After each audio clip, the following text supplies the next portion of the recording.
Hello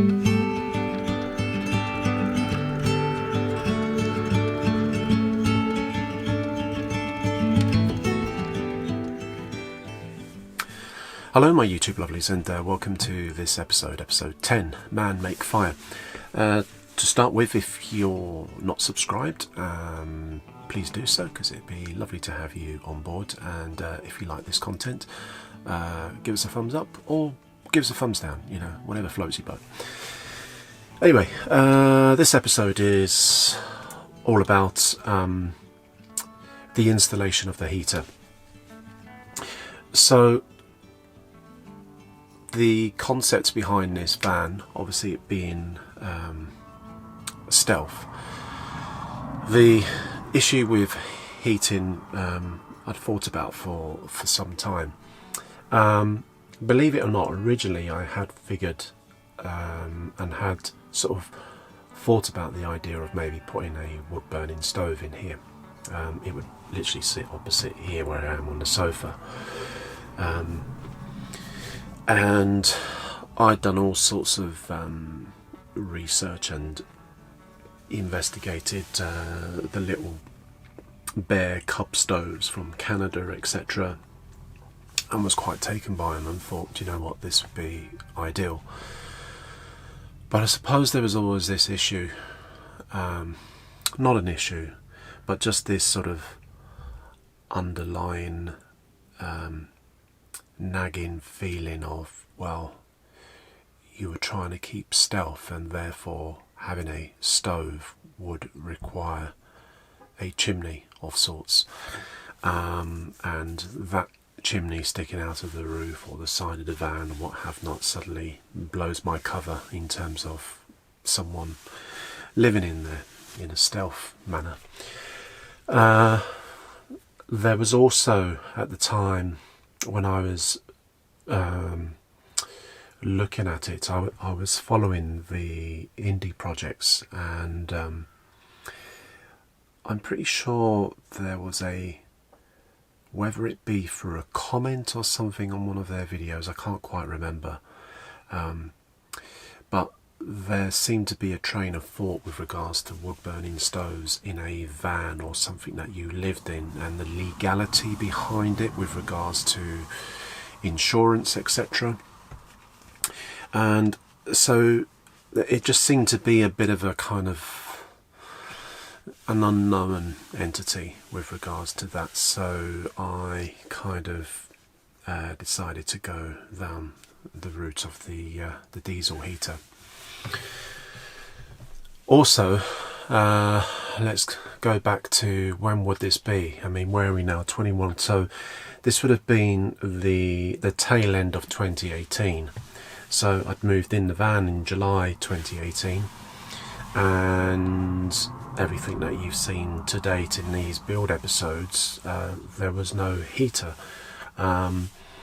We're now round about October time of 2018. It was a fairly sort of decent summer, if I recall, and at that point it was still fairly mild. So the problem of not having a heater wasn't a problem at the time, but it was looming. I knew that I was about to go into a winter and the heat needed to be sorted. And at that time, the only things that I had, not so much as at my disposal, but I guess in terms of products that were out there, were the two, and that would be either the Ulanzi route or the Webasto route. The Chinese diesel heaters, which, you know, as we all know, are basically copies of the Ulanzi or the Webasto, they weren't as reliable as they are now. They were something quite new at the time, and those that were putting them in were having all sorts of issues with them, and they were breaking down, etc. I don't think the reliability of them 2 years ago is as good as what they are now.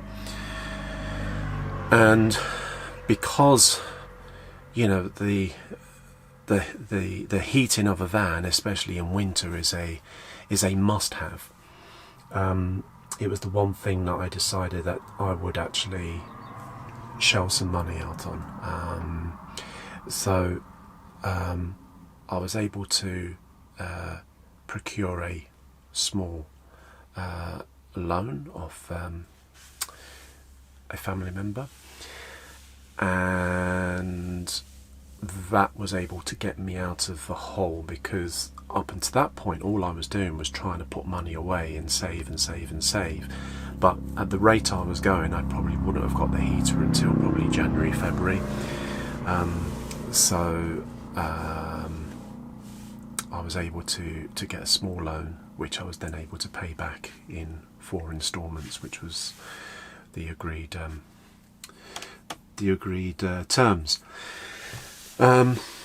So I did a bit of investigating. I went to the the Caravan and Motorhome exhibition at the NEC. It was at the, when would it have been? I guess the tail end of October. And I met up with the indie projects because they were doing a couple of sessions where they did some talks. So I got to talk to them in person and meet them, which was really nice. And I remember asking them about the Webasto, because they were doing a build project which was being broadcast on YouTube at the time, the same time that I was building my van. And so I knew of them having a Webasto Air Top 40, which is what I have. And I asked them, you know, as you would, how much it cost. And I remember at the time, and you know, I'm sure they'll forgive me for saying this, but I remember them looking at me quite sheepishly and saying, well, it didn't cost us anything because we were given the heater. At which point I was like, oh, okay, well, you know, is it good? Yes, etc. Blah blah blah, talking about it.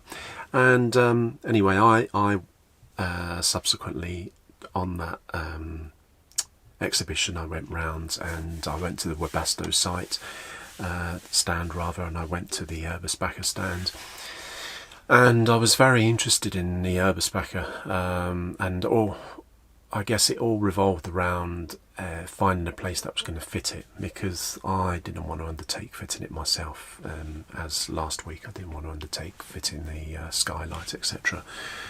And I think that was the stumbling block, was actually trying to find a company that would actually install it. So, and when I sort of looked at the prices, etc., etc., the Webasto just seemed to be, for me, just a little bit better.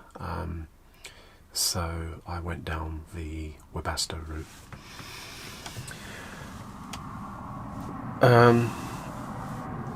I found a place. Well, I found 2 places. The first place was, I won't name them because I can't remember them, but they were in Keighley.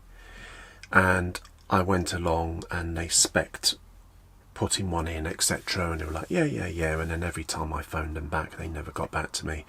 So in the end, I was like, well, you know, fuck you. So I decided to then pursue another company, and this was a place in Mansfield, a company called PB Auto Electrics, and these guys were fantastic. They were absolutely amazing. We spoke on the phone, various emails. I sent them drawings of the van and the dimensions and what I would like to happen, etc. I then drove down for them to have a look and a recce, and then came back up to Yorkshire and was just waiting for a date. A date was given, and I think the date was kind of the tail end of November, I think, and it was penciled in, etc., and that was all good. And then I remember getting some emails and missed calls from them, and eventually when I got hold of them, they were saying, yeah, we had someone booked, they've bailed out, can you make it tomorrow? Or this was the day after tomorrow.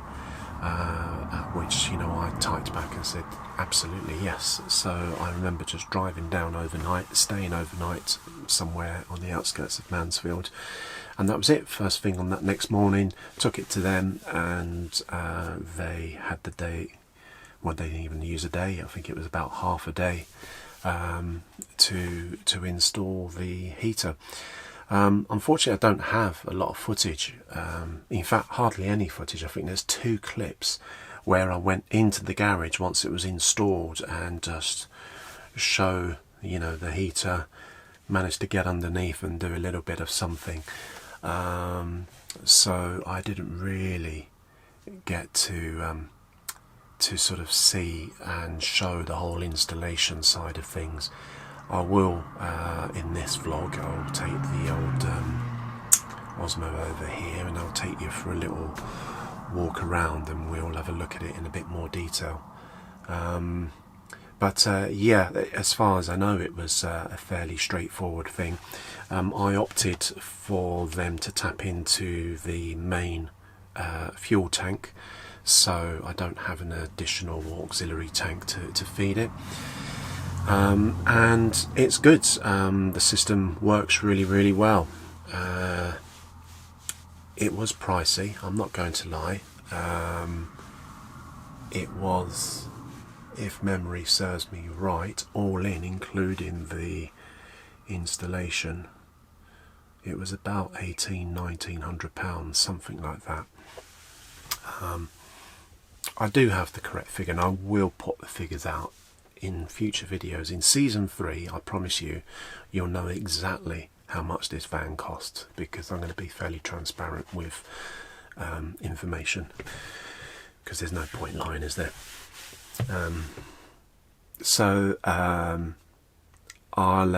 Yeah, I will tell you exactly, but it was round about the £1,900 mark, which seems a lot, but in terms of peace of mind of knowing that there's something installed that is installed properly, that there is a kind of a warranty, was nice. And the job that they did on it, there's no way I would have been able to do it myself, or certainly not to that standard. So having that peace of mind has been brilliant. And the heater is amazing. It's a 4 kilowatt heater, which is more than enough. I mean, you'd probably get away with a 2 kilowatt heater in here, but having the 4 kilowatt just gives me that edge, which is quite nice. Really simple controls. We'll have a look at those in a bit, I guess. And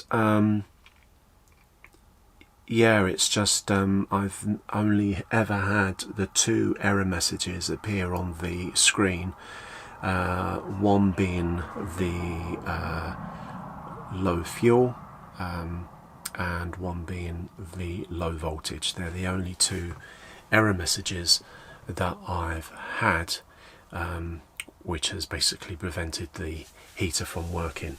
And the only other time that it hadn't worked was when I was a complete bell end and managed to jigsaw through the control cable during lockdown 1.0.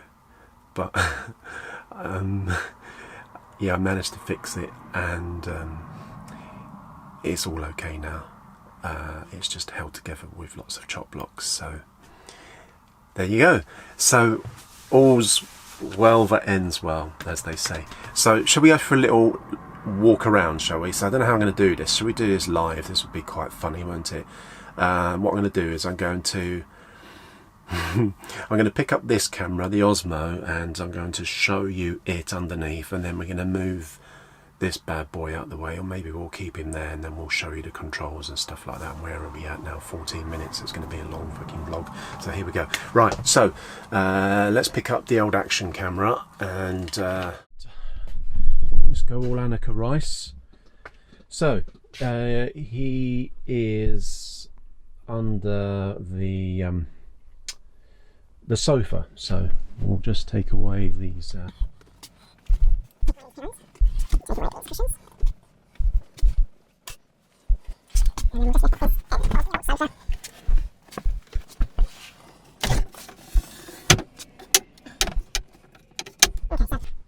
there's the heater there, okay, you can see.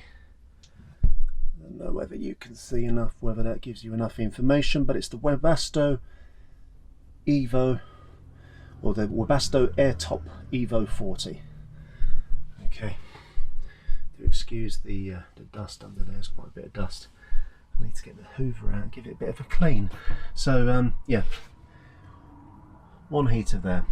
You've then got a pipe that goes off to the left hand side underneath the battery compartment, and then comes out to here, and there's like a little inlet on the front panel there, so that sort of like draws in I guess recycled air, etc., and the cooler air.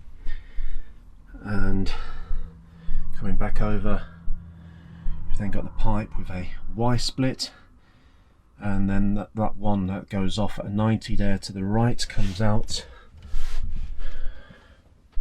to the front of the sofa.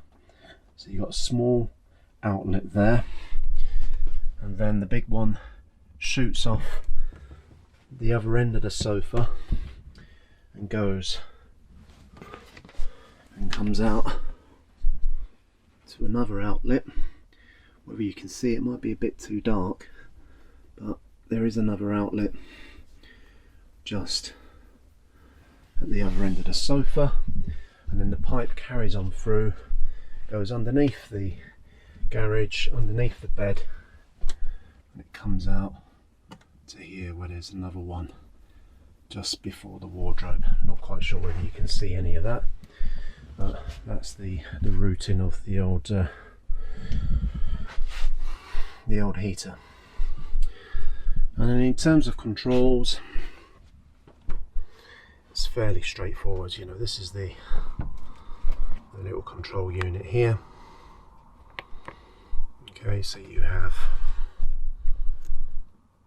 the temperature, which is set at the moment there at 21 degrees, and you've just got this sort of rotating button here to sort of change temperature, etc. If I push this in, you have various ways of getting in. This goes to show how much I know my heater, but you can turn it down.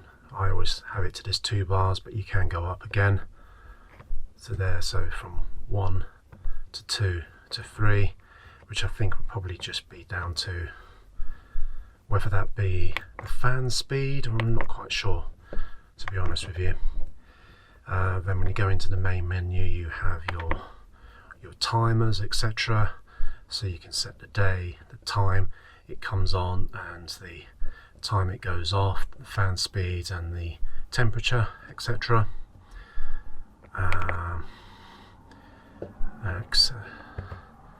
Edit, delete, etc. Do all the bits and pieces in there. You can go back on that.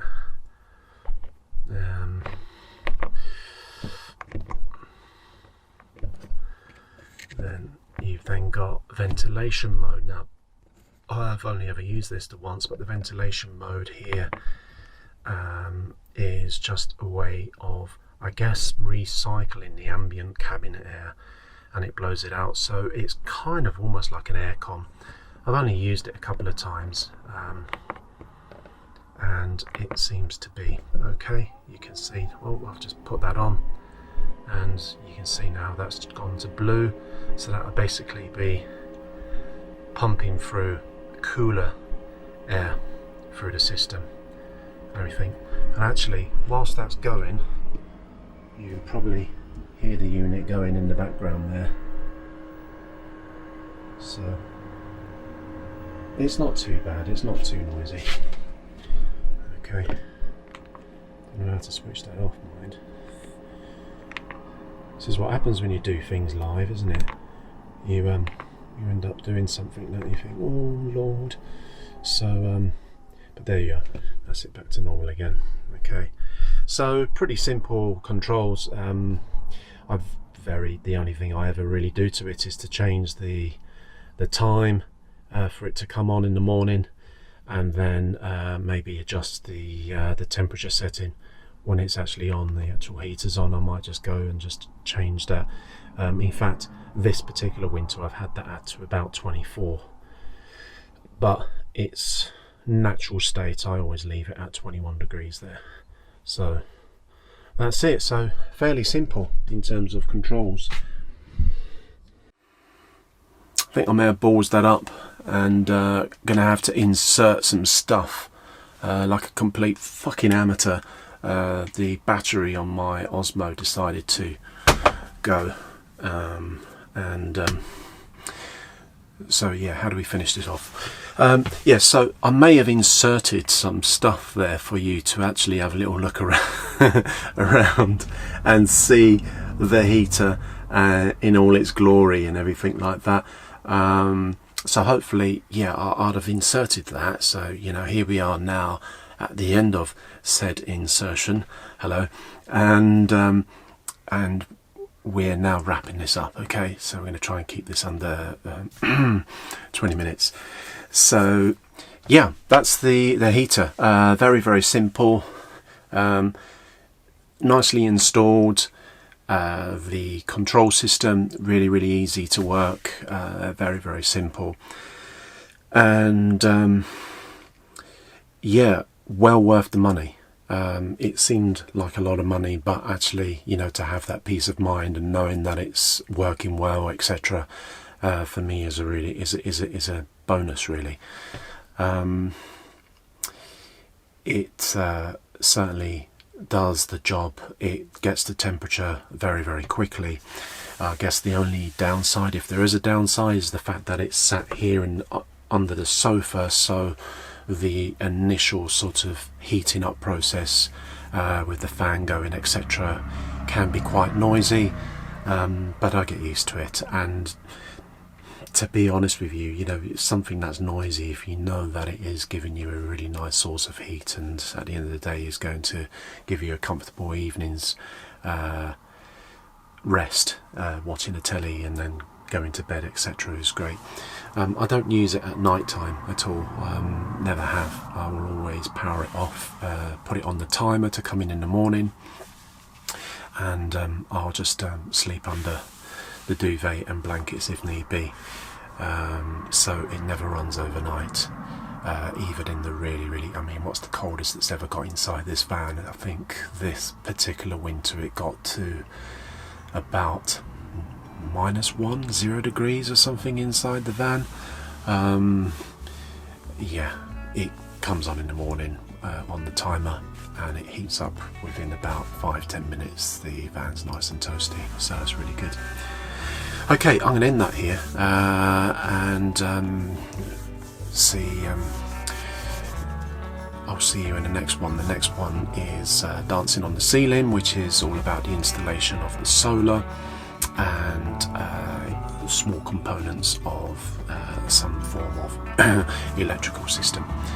And yeah, hope you've enjoyed this episode, and I look forward to seeing you in the next one. Okay, bye.